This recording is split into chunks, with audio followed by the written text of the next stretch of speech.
This is Cerebral Cinema. Movies of the mind.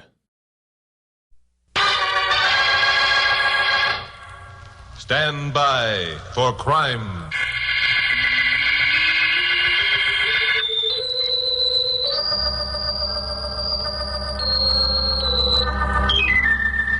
Hi, Chuck Morgan talking. You know, speaking of unusual stories, they never happen as frequently as most people think. Especially when you're a newscaster like me with 2 broadcasts a day over KOP here in Los Angeles.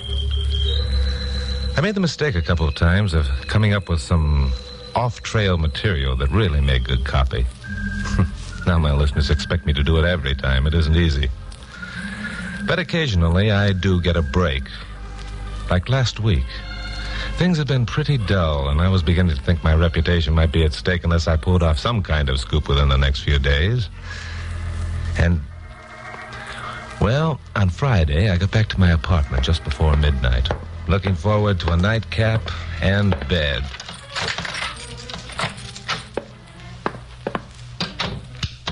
What? How did you get in here? Crawled in through the woodwork with the help of a skeleton key. Say, you're even better looking than they said. Who said? Friend of mine. How about a drink, dearie? How can I refuse so subtle an approach? There's a bottle of I'm way ahead of you, dearie. Setups are all ready. Say when. That'll do it. I don't want to seem rude, but I've always more or less thought of this apartment as my private domicile. No. How can a man who's as much in the public eye as you ever think any part of his life is private? I assume by that you know who I am. That's why I'm here. Oh? I have a favor to ask for a friend. Why doesn't the friend speak for himself, or doesn't he own a skeleton key? You're cute. By the way, where were you a week ago last night? I haven't the faintest idea. I got news for you, dearie. You were with me. Is that a fact?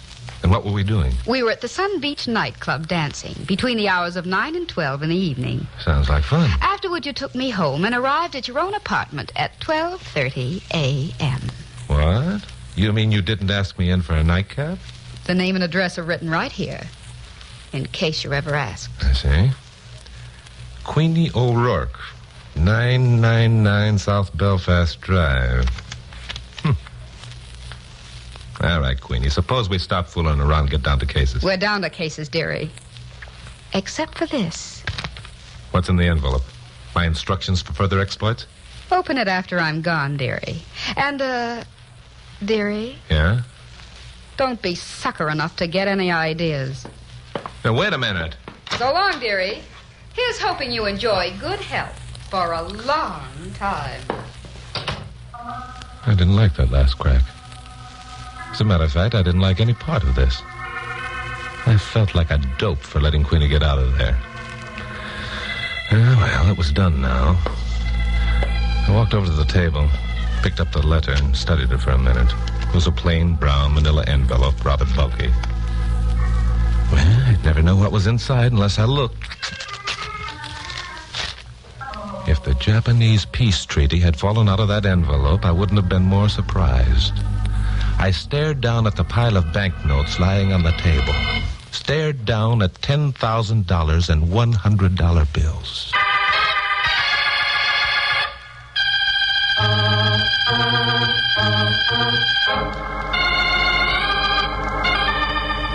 It's amazing how a man can forget where he was or what he was doing on a certain date when asked point blank. March 28. Only 8 days ago. But as far as my memory served, it was like every other routine day. Something must have happened, though. Some tiny incident that was worth $10,000 to a gal named Queenie. Maybe to a lot of other people. Then I had an inspiration.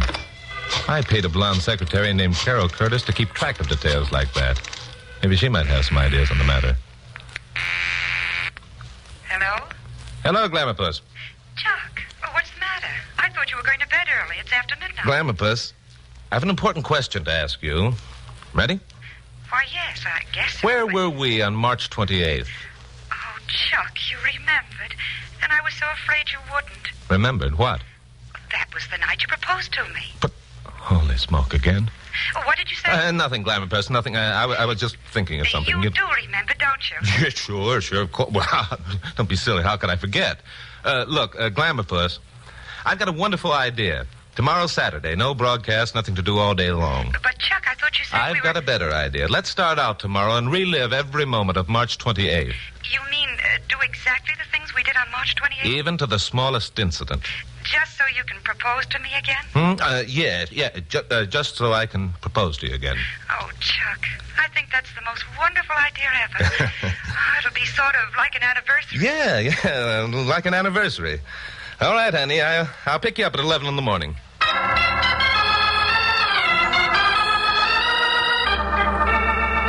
I picked up Carol at 11 straight up the next morning. I was tempted to tell her about Queenie and the $10,000, but she was so excited about the anniversary gag, I didn't have the heart to spoil her fun.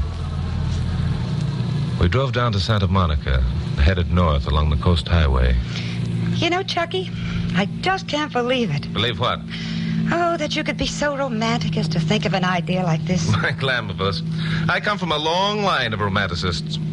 As a matter of fact, my great-uncle Charlie Morgan had 5 wives. I've got news for you, Chucky boy. You're only going to have one. On the other hand, my great-uncle Phineas Snodgrass on my mother's side supported the school of thought that one wife was too many. He lived to be 97. Did you bring along the lunch? Of course I brought the lunch. And your Uncle Phineas Snodgrass on your mother's side can go jump in the lake. Okay, Glamourpuss, I was just kidding you. Now, the idea of today's adventure is to do exactly what we did last week.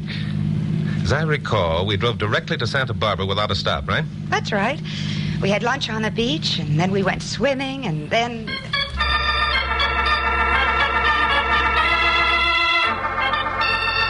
Once you start reliving a day like that, going over the same ground, doing the same things, the details come back with surprising accuracy.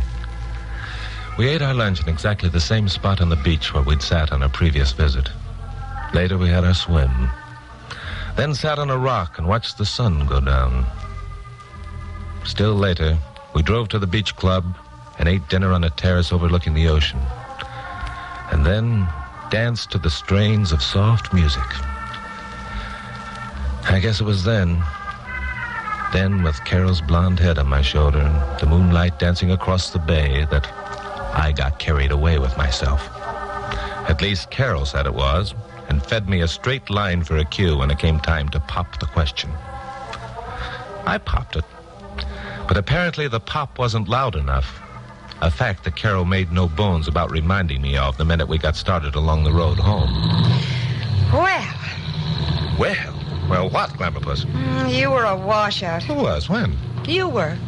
When we came to the big moment that was the reason for this entire day, you sounded as though you were asking some male friend to meet you for lunch and talk about horse racing. Oh, that. Yes, that.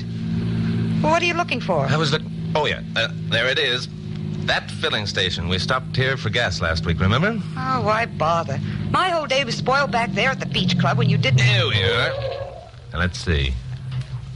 10:15, right on the nose. Oh, who cares what time it is? Glamourpuss, it was exactly 10:15 when we stopped here last week. Besides, this is the time... Uh-oh. Here comes our same attendant. Hello there. Good evening, folks. How many? Well, but this is the nice young couple who stopped here last week. Chuck, he remembers us. Remember you? My dear, how could I forget such happy faces, such romantic looks? Why, it was almost as if you'd just become engaged. Why, you little rascal, you. Did we really show it that much? Ah, my dear, you're looking at Roscoe Buttle, a man who in his youth was known throughout the length and breadth of the land as Casanova Buttle. Chuck, did you hear? Oh, he's wonderful. Yes, I heard him. Look, Glamourpuss, it was about at this point that you went in to powder your nose while I... Jiminy crickets. It wasn't much, but it was the first thing that happened during that entire day that might give me a clue as to what was behind Queenie's $10,000. You see, the week before, Carol had gone in to powder her nose, and I'd sat there waiting. I'd been reaching for a cigarette when a black sedan drove up to the pumps. The timing was perfect, because I found myself out of matches and I wanted to smoke badly. I'd gotten out of my car and walked over to the black sedan. Hi there. You got a match? Sure. Hi. Ain't you Chuck Morgan? Joe. Joe Delaney. When did you get out, Joe? Don't be funny, Morgan. I ain't been in, and you know it. You haven't been in for 6 months, you mean? You still beating up respectable citizens in dark alleys for a living, Joe? Why, you all... Lay off, Joe. Okay. Your friend is giving you good advice, chum. The last time you made a pass at me, you came out with a broken wrist, remember? Sometime I'll get you, you two-bit punk. Don't forget that. Sometime I'll get you. Shut up, I said. You see, Joe, even your pals know what a rat you are. And any time you want to even that score, just let me know. By the way, thanks for the match. Remembering this incident didn't prove anything. But Joe Delaney was a small-time operator whom I'd helped send up to San Quentin by exposing his rotten racket. Naturally, he hated my insides, and I had no love for him. Well, Carol came back this time from powdering her nose, and Roscoe finished dusting off the windshield and came up for his money. That'll be $2.20, sir. Okay, Roscoe. Here you are. Oh, by the way, do you recall the black sedan that was here at the same time we were last week? Black sedan? Yeah. Oh, now that's asking quite a lot of little old Roscoe Casanova Buttle. I have many black sedans driving here every day. It's only the ones that contain romantic couples like us that little old Roscoe remembers. That's right, miss. Little old Roscoe Casanova Buttle. That's what they call it. Yes, you mentioned that before. And okay, little old Roscoe Casanova Butter, we will see you later. So we scored a blank for the entire day. Worse, Carol was mad because I hadn't put that certain oomph into popping the question. And I was mad because my bright idea hadn't paid off. So I left Carol at her apartment, stubbornly refusing to come in for a nightcap, and drove home. My phone was ringing when I unlocked the door. All right. Don't tear your shirt. Hello. That you, Chuck? Oh, hello, Pappy. Where you been, for gosh sakes? I've been out proposing marriage to Carol Curtis. It's my day off, remember? What have you been doing? Well, we've been trying to run down this Benny Benet story, among other things. Hmm? Look, Chuck, get down here, will you? Benet escaped from Alcatraz 8 days ago, and he's supposed to be in L.A. I've got every man on the staff phoning in copy. I've got to have you here for station break bulletins. This is the biggest story that's opened up around here in months. No, wait a minute. Let me get this straight. Benet escaped 8 days ago, and the story only just now is breaking? Well, the police have kept it under cover, hoping to pick him up before releasing the news. But some hot tips have come in. He's right here in L.A., and they expect an arrest any time. I see. Okay, Pappy, I'll be there in 10 minutes. You won't be anywhere in 10 minutes, dearie. Just sit down and relax.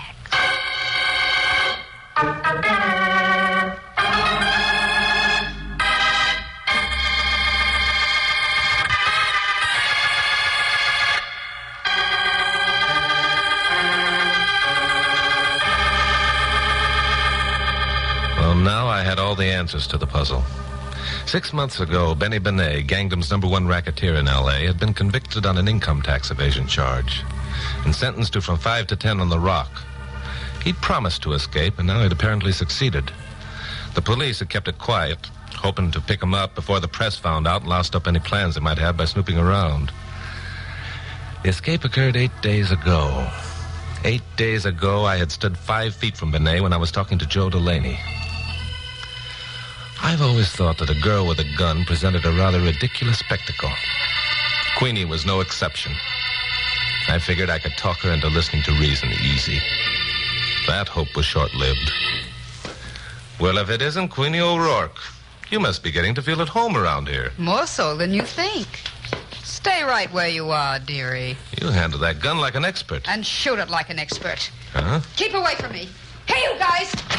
All right, Morgan, quit making like a hero. Well. Benny Benet, the big shot himself. And Joe the Rat, too. I told you I'd get you two-bit punk, and now my time is here. Hey up, Joe. Morgan, get on that phone, call your radio station.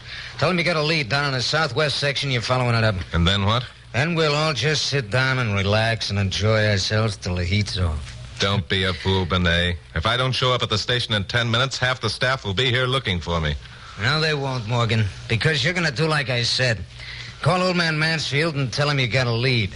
And you're going to keep on calling him on and off all night, making him think you're hot on the trail of Benny Benet. And if I refuse to make those calls? You won't, friend. You got feelings just like everybody else. You ready, Joe? You're darn right I am. Got your gun on him? Makes one move, and I'll blast him wide open. Then let's go. This is what I waited a long time for. You punk! So you!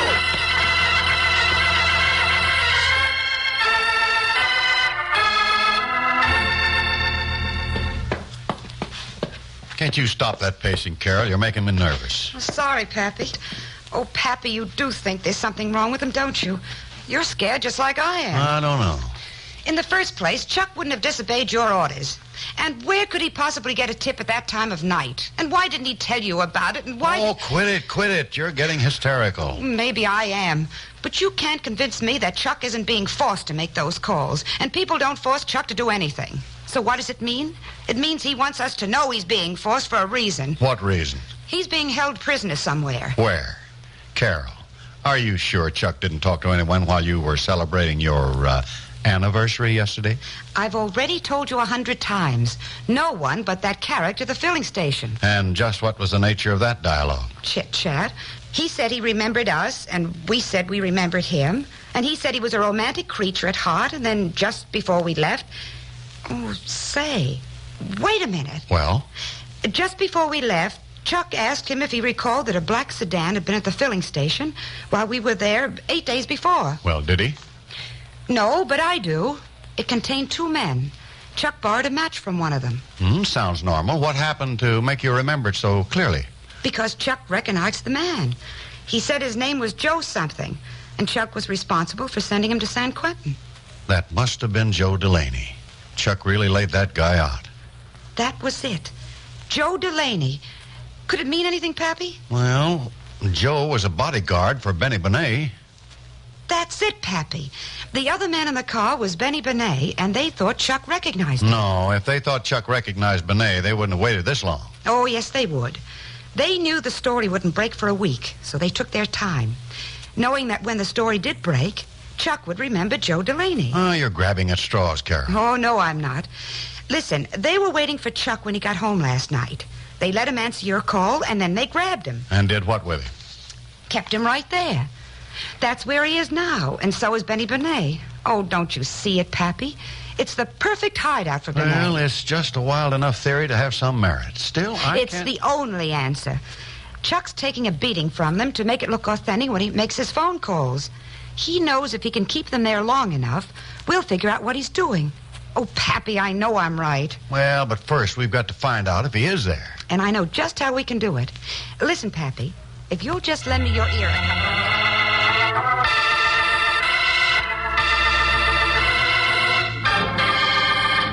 Queenie. Hey, Queenie. Yeah, Benny. That coffee ready? Yeah, I'll be ready in a minute. Okay, hurry it up, huh? Joe. Hey, Joe. Huh? Oh, no, hello, boss. What time is it? It's 8 o'clock. Wake Morgan up. It'll be a pleasure. Come on, jerk, wake up. Oh, why? Wake up, I said. Don't give me none of your lip. Okay. So I'm awake. Are you now? Well. That's enough, Joe. Oh, boss. That's enough, I said. Okay. Here's the coffee. Okay, set it on there. Now listen, everybody. Who would that be, Morgan? I don't know. The paper boy, I guess. Let him go away. We don't want no one to know Morgan's here. Now, wait a minute. I got a better idea. Answer the door, Morgan. Tell the kid you just got in, but you got another hot tip on Benet and you're leaving for Long Beach in 5 minutes. The kid'll be sure to tell someone. His phone calls are beginning to sound like a setup. That's smart figuring, Benet. Sure it is. All right, Morgan, get going. And remember, this heater of mine will be aimed right at the back of your head every minute. Okay. Hello, son. Hi, Mr. Gosh, what happened to you? Well, I got banged up a bit last night chasing Benny Benet around town. Just got in a couple minutes ago. Gosh, you sure did. Do you think the police will catch him, Mr. Morgan? Do you? Well, they might, if I don't catch him first. I'm leaving for Long Beach in about 5 minutes. Do you think he's down there? I think so. You got my paper there? Yeah, here it is. Thanks. So long. Hey, wait a minute. I guess you forgot to pay me. Pay? Oh, yeah, sure. I'm sorry. Here's a buck. Keep the change. Gee, thanks, Mr. Morgan. Sure. Nice going, Morgan. You're learning fast. Yeah, too nice going. Morgan, you ever seen that kid before? What's the matter, Benet? Getting the jitters? I asked you a question. Sure, I've seen him before. I see him every morning. Didn't you hear him call me by name? Sure, boss. This punk is so slap-happy, he ain't got sense enough to try pulling a fast one. I still ain't so sure. You give him anything besides that dollar? Sure. I handed him a large manila envelope containing a full story of your escape. I composed it while I was sitting here with my hands tied. Funny man, eh? Boss, you want me to work this joker over again? Now, wait a minute. Let me think. I got a hunch. My hunches ain't never wrong. We gotta get out of here. You're a dope, Benet. Where are you going? Every spot in town is covered by now. Yeah, he's right, boss. We leave this place, we ain't got a chance. Sure, and we stay here, we ain't got a chance either. Mr. Morgan wants us to stay. Why, Mr. Morgan? I just can't stand being left alone. I see. I was right. Okay, Joe, tie him up. We'll make him talk.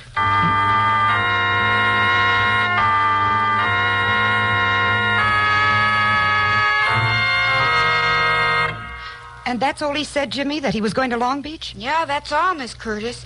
Gee, was his face a mess. Oh, poor Jim. And when you asked him for your money, he gave you $1 and told you to keep the change? That's right, Mr. Mansfield. Well, that proves Chuck knew it was a gag. Well, how does that prove it? Well, never mind now, son.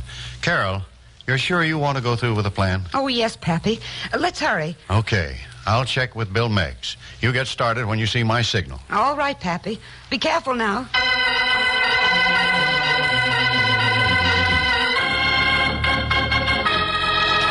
Hold it, Joe. He's had enough.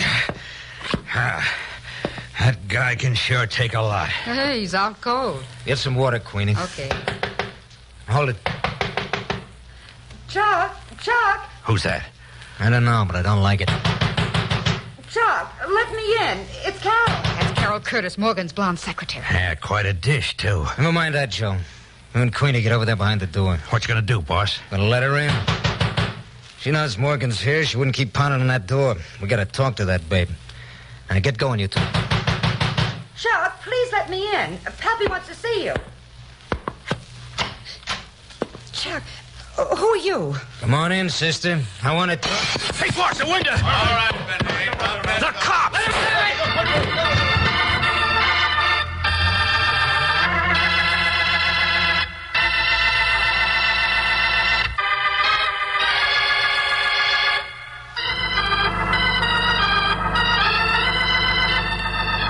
Well, most of the credit for Benny Benet's capture goes to Carol, bless her. It was she who remembered the fire escape and offered to attract attention to the door while Pappy, Bill Meggs, and a half a dozen cops got set outside the back window. Carol stayed after the others had gone to nurse my wounds. Take it easy, Glamour Puss. Oh, don't be such a baby. No, Here, let me put this salve on that cut over your eye. That Joe Delaney packs a mean wallop. I just wish they'd let you have 5 minutes alone with Joe Delaney before they sent him back to San Quentin. Why? What would I do? You'd knock the spots off him. Glamour Puss, you're wonderful. Come to think of it, I mean it. Mean what? You are wonderful. Oh, Chucky boy, you're just saying that because you think I'm wonderful. You know, it really was smart of you to figure out about that newsboy. Wasn't it, though? I knew that Benet wouldn't remember that you worked late, so you slept late. So you got a new boy to deliver my paper instead of the regular one. Sure. The regular one, knowing you slept late, left your paper outside the door and went away. So you reasoned that when I saw a new boy who knocked on the door until I opened it, I'd figure you knew I was being held prisoner and would hold out a bit longer. But what cinched it was when the boy asked you to pay him. That really must have convinced you. Well, as I mentioned before, Glamour Puss, you're wonderful. The next time I get to pop that question again, it's going to have oomph. However, you know, there's one thing that you and Pappy forgot. What's that? Today is Sunday. And on Sunday, I always get up early to pay the paper boy.